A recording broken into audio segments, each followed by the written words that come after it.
सुप्रभात प्रिय बच्चों, मैं डॉक्टर राजीव कुमार सिंह, गणित शिक्षक, आज कक्षा 10 के पाठ संख्या 4 में द्विघात समीकरणों के बारे में बताने के लिए आया। बच्चों, द्विघात समीकरण के अंतर्गत हम इस पाठ में ये जानेंगे कि द्विघात समीकरण का व्यापक स्वरूप क्या होता है। हम यह भी जानेंगे कि हम किस प्रकार से द्विघात समीकरण की पहचान कर सकते हैं।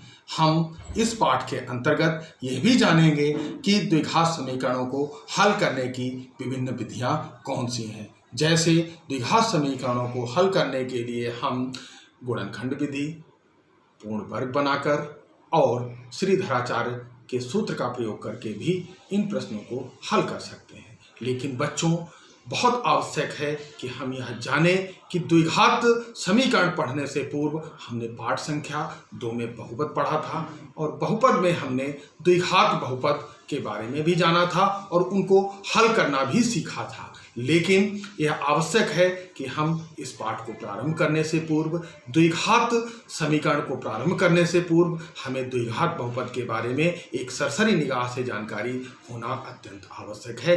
इसलिए बच्चों, पहले हम द्विघात बहुपद को समझाएंगे और उसके पश्चात ही हम द्विघात समीकरण को पढ़ाने का प्रारंभ करेंगे।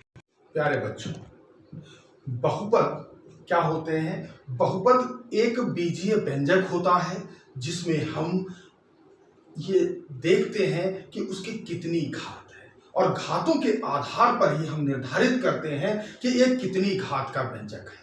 और इसी आधार पर हम आज द्विघात बहुपद को जानने का प्रयास कर रहे हैं। ये द्विघात बहुपद ऐसा बहुपद होता है, ऐसा बीजीय व्यंजक होता है जिसकी सबसे बड़ी घात 2 होती है। और सबसे महत्वपूर्ण बात, जिस पद की घात 2 होती है उसका गुणांक सदैव कोई ना कोई प्राकृतिक संख्या होती है, अर्थात अशून्य संख्या होती है। जैसे 1, 2, 3, 4, 5, 6, 7 ऐसी संख्याएं होती हैं। ऐसे व्यंजकों को हम द्विघात बहुपद कहते हैं। बच्चों, इसका एक हमारे पास मानक स्वरूप है जिसमें क्या है, ax² + bx + c, ये एक द्विघात बहुपद का मानक स्वरूप है। यहां पर बच्चों आप क्या देख रहे हो कि x की अधिकतम घात कितनी है? 2 है। अधिकतम घात कितनी है? 2 है। और x का गुणांक कितना है? a है। और यहां पर यह जरूर ध्यान रखना है कि a का मान कभी भी शून्य नहीं हो सकता, अर्थात इसका मान सदैव या तो 1 होगा या 2 होगा या 3 होगा या और कोई बड़ी संख्या हो सकती है, लेकिन कभी भी उसका मान शून्य नहीं हो सकता। ऐसे बीजीय व्यंजकों को हम द्विघात बहुपद कहते हैं। यहां पर a, b तथा c वास्तविक संख्याएं हैं। क्या है बच्चों? वास्तविक संख्याएं हैं। अगर हम इसको उदाहरण के माध्यम से जानने की कोशिश करें तो ये व्यंजक हमें बहुत ही सरलता से समझ में आएंगे। जैसे हम देखें x² + 4x + 4 एक द्विघात समीकरण का उदाहरण है। यहां पर हम क्या देख रहे हैं कि x² की गुणांक घात अधिकतम घात कितनी है? 2 है। x की अधिकतम घात कितनी है? 2 है। और दूसरा, x का गुणांक कितना है? 1 है। तो हम कह सकते हैं कि अधिकतम घात तो 2 है और गुणांक भी शून्य नहीं है, इसलिए यह एक द्विघात बहुपद है। ऐसे ही हम दूसरा उदाहरण ले सकते हैं, x² + 6x + 4। तो हम क्या देख रहे हैं कि x की अधिकतम घात यहां पर कितनी है? 2 है बच्चों, और x का गुणांक कितना है? 1 है। तो यह भी एक द्विघात बहुपद का सशक्त उदाहरण है। इसी प्रकार से हम देख सकते हैं 4x² + 16x + 9। तो यहां पर हम क्या देखते हैं, x की अधिकतम घात कितनी है बच्चों? 2 है। और x का गुणांक कितना है? 4 है। और जब ऐसी स्थितियां आती हैं तो बच्चों ऐसे व्यंजकों को हम द्विघात बहुपद कहते हैं। बच्चों, बहुत ध्यानपूर्वक समझने की कोशिश करिए कि द्विघात बहुपद की अधिकतम घात कितनी होती है? 2, और उसका गुणांक कभी भी शून्य नहीं हो सकता, अर्थात कोई ना कोई प्राकृतिक संख्या होती है, इसलिए ऐसे व्यंजकों को हम द्विघात व्यंजक या द्विघात बहुपद कहते हैं।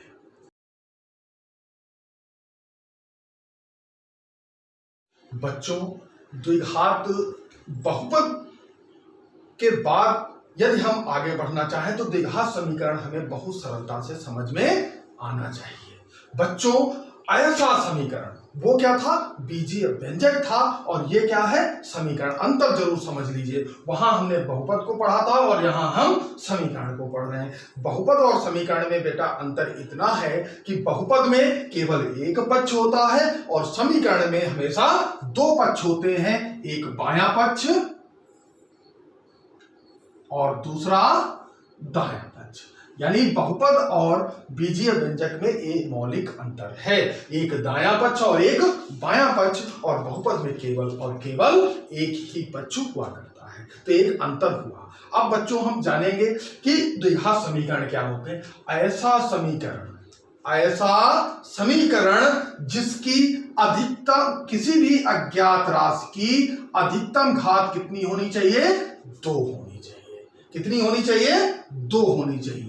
अगर ये 2 घात है और इसका गुणांक कोई अशून्य संख्या है, अर्थात 1, 2 या 3 या 4 इस प्रकार से कोई संख्या है, तो जैसे चाहे 2 हो या 3x² हो, बेटा 4x² हो, 16x² हो, 5x² हो, तो ऐसी संख्याओं को हम, ऐसे पदों को हम, ऐसे समीकरणों को हम द्विघात समीकरण कहते हैं। यहां पर यह चीज जानना अत्यंत आवश्यक है। अब इस व्यंजक में A है, B है और C है। यह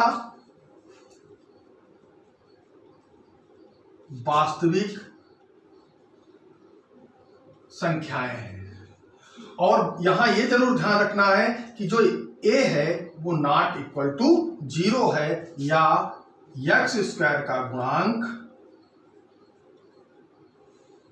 0 नहीं हो सकता। तो ये हमें बहुत ध्यान रखना है कि ये जो द्विघात बहुपद थे उसी से हम द्विघात समीकरण की ओर आए हैं, और ऐसे व्यंजकों को हम द्विघात समीकरण कहते हैं। उदाहरण के द्वारा इसे समझना बहुत आसान है। x² प्लस 4x प्लस 4 बराबर 0, ये एक द्विघात समीकरण का उदाहरण है। बच्चों यहां पर हम क्या देख रहे हैं कि x की अधिकतम घात कितनी है? 2 है। x की अधिकतम घात कितनी है? 2 है, और x का गुणांक कितना है? 1 है। तो ये कैसा हो गया? द्विघात बहुपद। लेकिन बराबर के बाद 0 है, अर्थात इसमें 2 पक्ष है, इसलिए इसको हम द्विघात बहुपद न कहकर हम इसको द्विघात समीकरण कहेंगे। इसी प्रकार से अन्य उदाहरण भी हो सकते हैं। 2x² 4x² plus 8x plus 1, 8x plus 1 बराबर 0, यह भी द्विघात समीकरण का एक उदाहरण है। क्यों? क्योंकि इसकी अधिकतम घात कितनी है बच्चों? 2 है, और x² का गुणांक क्या है? ये 4 है। इस आधार पर हम इसको भी द्विघात समीकरण कह सकते हैं। इसी प्रकार से बच्चों 16x² 24x प्लस 9 बराबर 0, यहां भी हम क्या देख रहे हैं कि x की अधिकतम घात कितनी है? 2, और x का गुणांक कितना है? 16, तो अर्थात ये भी हमारा द्विघात समीकरण है। यहां इन तीनों उदाहरणों में बच्चों आपने क्या देखा कि x की अधिकतम घात 2 ही थी, और x का जो भी गुणांक, x² का जो भी गुणांक था वो 0 ना होकर कोई ना कोई प्राकृतिक संख्या थी, जैसे 1 था, 4 था, 16 था, और भी जो एक रूप ले सकते हो x² - 4 बराबर 0। ये भी एक द्विघात समीकरण है, क्योंकि इसकी अधिकतम घात 2 है और गुणांक इसका 1 अब बच्चों हमें ये भी ध्यान देना है कि सदैव द्विघात समीकरण लिखते समय हमें ये ध्यान देना है कि इसकी घातें अवरोही क्रम में होनी चाहिए, अर्थात घातें घटते हुए क्रम में होना चाहिए। जैसे यहाँ पर इसकी घात कितनी है 2, यहाँ इसकी x की घात कितनी है 1 और यहाँ x की घात कितनी है 0, अर्थात हमने क्या देखा कि इनकी घातें घटते हुए क्रम में है। ऐसे यहां देखो इसकी घात 2 है, इसकी घात 1 है और यहाँ x की घात 0 है, अर्थात ये भी द्विघात समीकरण का मानक स्वरूप है। यहाँ देखो x की घात 2 है और यहाँ x की घात 1 है और यहाँ x की घात 0 है, ये भी बच्चों द्विघात समीकरण का मानक स्वरूप है। और यहाँ क्या देखते हैं कि 2 घात है x की और यहाँ पर x की घात 0 है, तो ये भी द्विघात समीकरण का एक मानक स्वरूप है। जब भी हम इसको लिखते हैं तो इस बात का हमेशा ध्यान रखते हैं कि ये हमेशा मानक स्वरूप में हो, जिससे हमें द्विघात समीकरण पहचानने में सरलता रहती है, आसान रहती है। हम चाहें तो इसको असेंडिंग ऑर्डर में भी लिख सकते हैं, लेकिन आवश्यक है हमारी पुस्तकों में और हम लोग जो भी पढ़ते और पढ़ाते हैं उसको हमेशा अवरोही क्रम में ही लिखते हैं। इसलिए आप भी इस बात का ध्यान रखेंगे कि घातें सदैव अवरोही क्रम में रहें, तो ये पाठ हमारे लिए सरल और आसान हो जाएगा।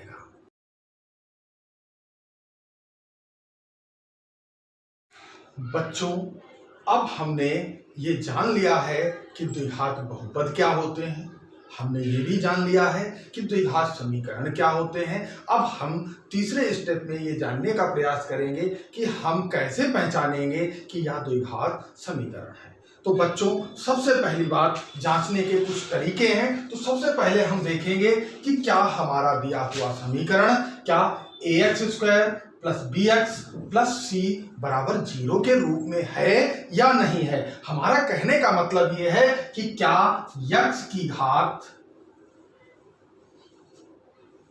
2 है। हमें यह ध्यान देना है कि x की अधिकतम घात 2 ही होनी चाहिए। अगर 2 से अधिक है तो भी द्विघात समीकरण नहीं है, यदि 2 से कम है तो भी द्विघात समीकरण नहीं है। तो सबसे पहले हमें देखना है कि x की अधिकतम घात कितनी है। तो x की अधिकतम घात इसमें क्या है 2 है। और दूसरा देखना है x² का गुणांक क्या है। हमें दूसरी बात क्या समझनी है, x² का गुणांक क्या है। यहां तो a लिखा है और a जो है बच्चों वो एक अशून्य संख्या है। हम बार बार इस चीज को इंडिकेट कर रहे हैं,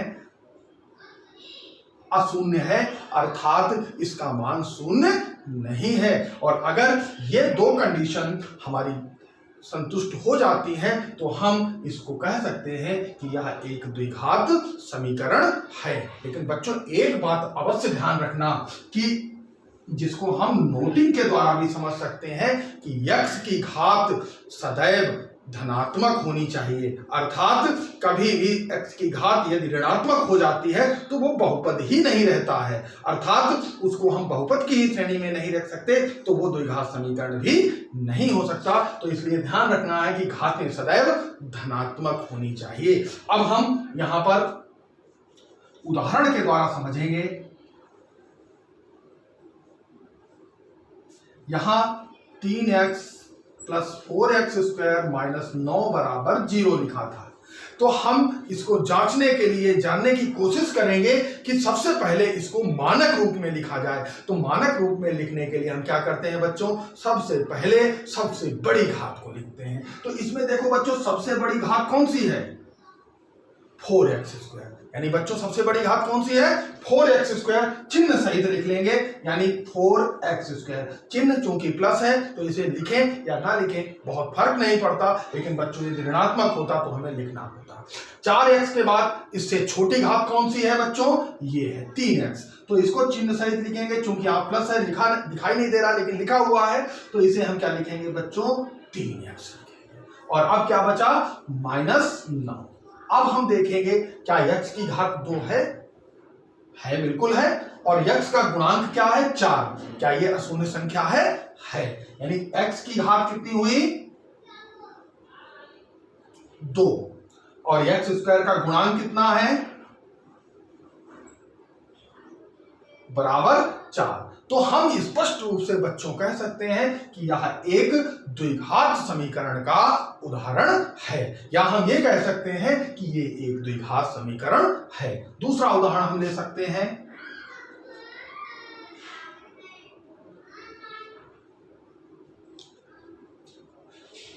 क्या ये द्विघात समीकरण है? हमें पहचानना है क्या ये द्विघात समीकरण है। तो सबसे पहला काम हमको बच्चों करना है कि इसको मानक रूप में लिखना है। तो इसकी सबसे बड़ी घात कौन सी है बच्चों? 16x, चिन्ह सहित लिख लो 16x²। अब 2 के बाद जब अवरोही क्रम में यानी नीचे की ओर आएंगे तो घात क्या है? 1, यानी ये इससे छोटी घात का है, चिन्ह सहित इसको लिख लिया। और इसके बाद ये संख्या जो अचर है जिसको स्थिर कह सकते हैं, ये -9 है बराबर 0। तो हम ये नो डाउट ये समझ सकते हैं कि यह भी एक द्विघात समीकरण है, क्योंकि x की अधिकतम मान 2 है और x² का गुणांक -16 है। तो ये शून्य संख्या न है, इसलिए हम कह सकते हैं कि ये उदाहरण नंबर 1 और उदाहरण नंबर 2 दोनों ही हमारे द्विघात समीकरण के उदाहरण हैं। तीसरा उदाहरण हम इस प्रकार से भी लिख सकते हैं, x/9 बराबर 9/x। अब हमें यह पहचानना है क्या ये द्विघात समीकरण है। तो ऐसे प्रश्नों को पहले हमें व्यवस्थित करना होगा और उसके बाद ही हम पता लगा सकते हैं कि ये द्विघात समीकरण है या नहीं है। तो हम क्या करेंगे बच्चों? कैंची गुणा करेंगे। x की गुणा जब x के साथ हुई तो x की घात 2, 9 की गुणा जब 9 के साथ हुई तो 9, 9 का पक्षांतर करो बच्चों, x² - 9 बराबर 0। तो अब हम यहां पर क्या देख रहे हैं? x की घात कितनी है? 2, यानी द्विघात तो हो गई, और x² का गुणांक कितना है? 1। इसलिए हम कह सकते हैं कि उदाहरण नंबर 3 भी एक द्विघात समीकरण का उदाहरण है।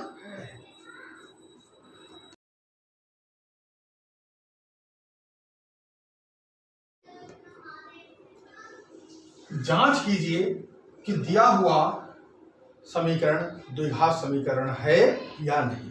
तो बच्चों इसको हम जो दिया हुआ है इसकी घात 2 के आधार पर भी निर्णय नहीं ले सकते हैं कि ये द्विघात समीकरण है या नहीं है। इसलिए हमको इसे खोलना पड़ेगा, इसे विस्तार देना पड़ेगा और उसके बाद ही हम पता लगा पाएंगे कि ये द्विघात समीकरण है या नहीं है। तो बच्चों हमने पूर्व की कक्षाओं में a+b का होल स्क्वायर सीखा था, अर्थात पहले पद का वर्ग अर्थात a² प्लस दोनों के गुणनफल का दुगना अर्थात 2ab और प्लस b²। अर्थात अगर हम इसको खोलेंगे तो पहले पद का स्क्वायर करोगे तो क्या आएगा बच्चों? x²। दोनों के गुणनफल का दोगुना, यानी इसका गुणनफल किया तो x कम x का दुगना 2x, और प्लस जो दूसरा पद है उसका वर्ग लिखा तो 1 का वर्ग हमेशा 1 होता है। अब इसी प्रकार से यहां खोलो, 2 और x की गुणा की तो 2x, 2 और 3 की गुणा की तो 2 × 6। अब हम क्या करेंगे? पक्षांतर कर देंगे। पक्षांतर करने पर क्या हुआ? ये जैसे लिखा था वैसे ही हमने लिखा रहने दिया, और इसका जब पक्षांतर किया तो बच्चों क्या है? 2x का चिन्ह क्या है? धनात्मक है, बराबर के इधर लाने पर ये ऋणात्मक अर्थात -2x हो जाएगा, और इसको माइनस का 6 इधर लाएंगे तो प्लस का 6 हो जाएगा। अब हम क्या देखते हैं? 2x यहाँ प्लस के हैं और ये 2x माइनस के हैं, तो प्लस और माइनस के हमने काट दिए। तो अब क्या बचा बच्चों? x² + 1 + 6 बराबर 0, या x² 6 और 1 कितना हुआ? 7 बराबर 0। अब हम क्या देखेंगे कि x की घात अधिकतम क्या है? कि अधिकतम घात बच्चों क्या है? 2, और x² का गुणांक कितना है बच्चों? 1। तो हम क्या कह सकते हैं कि जब इसकी अधिकतम घात भी 2 है और x² का गुणांक भी 1 है, तो हम स्पष्ट रूप से कह सकते हैं कि दिया हुआ समीकरण द्विघात समीकरण है। पहले प्रश्न की भांति हम दूसरे प्रश्न को भी उसी ढंग से हल करेंगे और हल करने के बाद ही निर्णय लेंगे कि ये द्विघात समीकरण है या नहीं है। जैसे भी लिखा था वैसे ही हमने लिखा रहने दिया। अब यहाँ गुणा करेंगे, 2 की 3 के साथ गुणा करेंगे तो 6, चूंकि यहाँ ऋणात्मक है और यहाँ धनात्मक है तो ऋण और धन की गुणा जब हम करेंगे तो बेटा क्या हो जाएगी, माइनस, और माइनस और इस माइनस के साथ गुणा किया तो अब क्या हुआ, प्लस 2x। अब हम क्या करेंगे, दूसरे स्टेप में इधर के जो बराबर के इधर का भाग है उसको पक्षांतर करके हम इधर की ओर लाएंगे। तो ये जैसे भी लिखा था वैसे ही हमने लिखा है। -6 का पक्षांतर किया तो +6, +2 का पक्षांतर किया तो -2x बराबर 0। अब हम क्या देख रहे हैं कि यहां भी -2x है और यहां भी -2x है।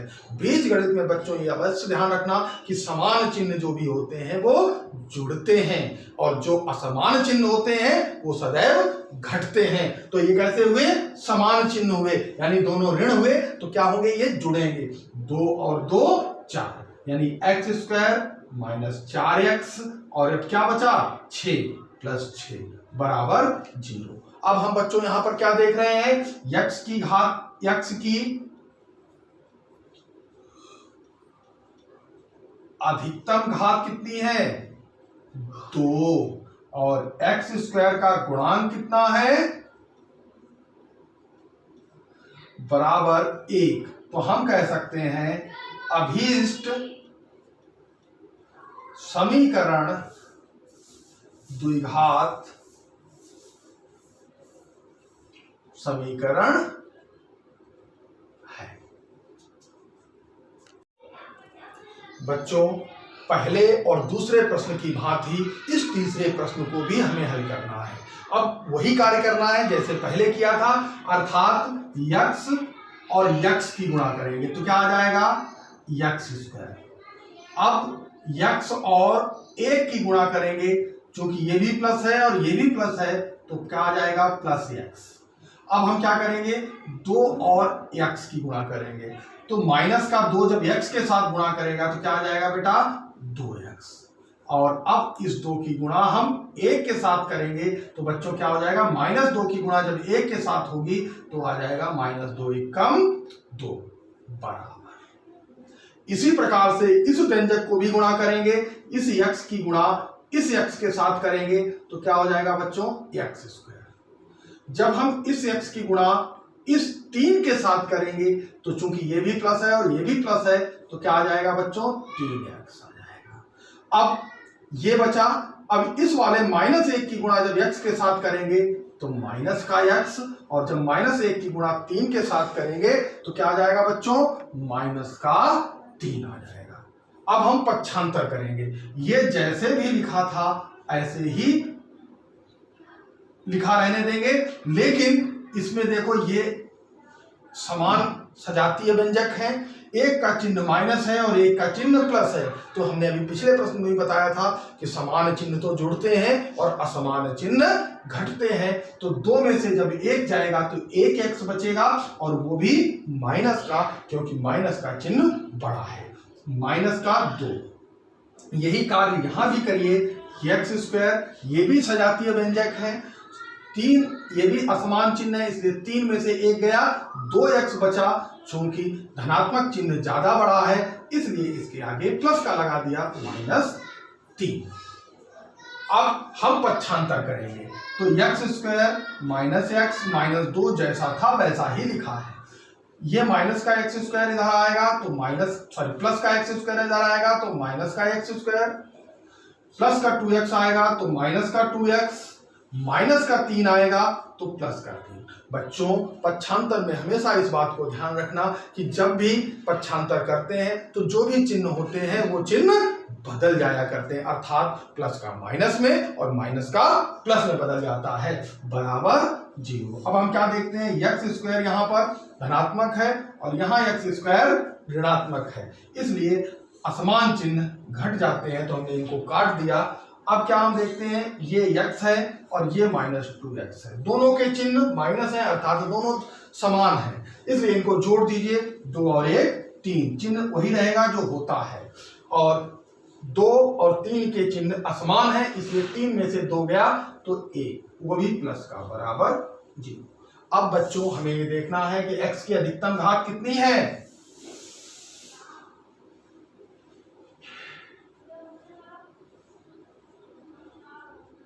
एक, और जब अधिकतम घात ही 1 हो गई तो हम क्या कह सकते हैं, एक ऐसा व्यंजक है, एक ऐसा समीकरण है, ये द्विघात समीकरण का रूप नहीं हो सकता, ये एक घात है, या इसको हम सरल व्यंजक, सरल रेखीय व्यंजक भी कह सकते हैं। तो अभीष्ट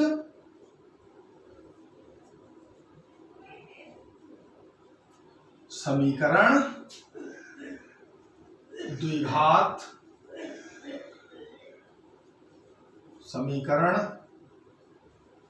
नहीं। ठीक है बच्चों, ये समझ में आया कि ये द्विघात समीकरण नहीं है। प्रश्नों के बाद बच्चों इस प्रश्न को भी हल करने का तरीका देखिए, और अब आपको आने लगा होगा कि किस प्रकार से हम द्विघात समीकरण पहचान सकते हैं। अब देखो बच्चों, इस x की गुणा हमें पहले किससे करनी होगी, 2x के साथ। x की गुणा जब 2x के साथ होगी तो ये क्या लिखा जाएगा, 2x की घात 2। अब x की गुणा 1 के साथ करोगे, जो कि दोनों धनात्मक चिन्ह है, इसलिए प्लस 1 हो गई गुणा। अब 3 की गुणा 2 के साथ करो, जो कि माइनस और प्लस की गुणा होगी, तो माइनस 3 दूनी 6x। माइनस की 1 के साथ करोगे, 3 एकम 3। इसी प्रकार से ये गलत हो गया है बच्चों, x एकम x होगा, बराबर x की गुणा x के साथ करो, x स्क्वायर, x की गुणा 5 के साथ करोगे 5x, x की गुणा 5 के साथ की तो 5x। अब हमें क्या करना है, पक्षांतर करना है। तो पक्षांतर से पहले हमें यह देखना है कि ये सजातीय व्यंजक हैं, इसे कैसे लिखोगे, 2x स्क्वायर, 6 में से 1 गया, माइनस का 5x माइनस का 3 बराबर x स्क्वायर प्लस 5x। बच्चों पक्षांतर करो, 2x square minus 5x minus 3, ये आया, x स्क्वायर पक्षांतर किया तो माइनस x स्क्वायर माइनस का 5x बराबर 0। अब देखो ये सजातीय व्यंजक है, 2 में से 1 गया तो x स्क्वायर, 5 और 5 सजातीय हैं, लेकिन दोनों के चिन्ह धनात्मक होने, ऋणात्मक होने के कारण समान चिन्ह हो गए, जोड़ दीजिए, 5 और 5 10x माइनस 3 बराबर 0। तो यहां पर बच्चों हम क्या देख रहे हैं, x की अधिकतम घात बराबर 2 और x स्क्वायर का गुणांक बराबर 1। तो हम कह सकते हैं कि अभीष्ट समीकरण द्विघात समीकरण है। तो बच्चों बहुत आसानी से हम बच्चों आज की क्लास में हमने द्विघात समीकरण के बारे में जाना, व्यापक स्वरूप क्या होता है, उसको किस प्रकार से हम पहचान सकते हैं, इसका हमने अध्ययन किया है। आशा है कि आप लोगों ने इसे अच्छे ढंग से समझा होगा, और यदि किसी प्रकार की कोई समस्या आती है तो मेरे मोबाइल नंबर 9452194793 पर संपर्क करके अपनी समस्या का निदान प्राप्त कर सकते हैं, और प्रश्नावली के शेष प्रश्नों को भी आप हल करने का प्रयास करें। धन्यवाद।